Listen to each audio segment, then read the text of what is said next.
বোনদেরকে বলবো, আপনার স্বামী আছে, আপনার স্বামী জীবিত।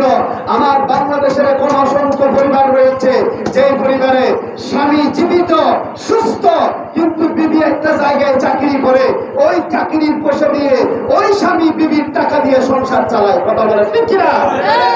নিজে ঘরের মধ্যে বসে সংসারের কাজ করে, আর বিবিকে রাস্তায় নামিয়ে দিয়ে টাকা ইনকামের জন্য পাঠিয়ে দিয়েছে।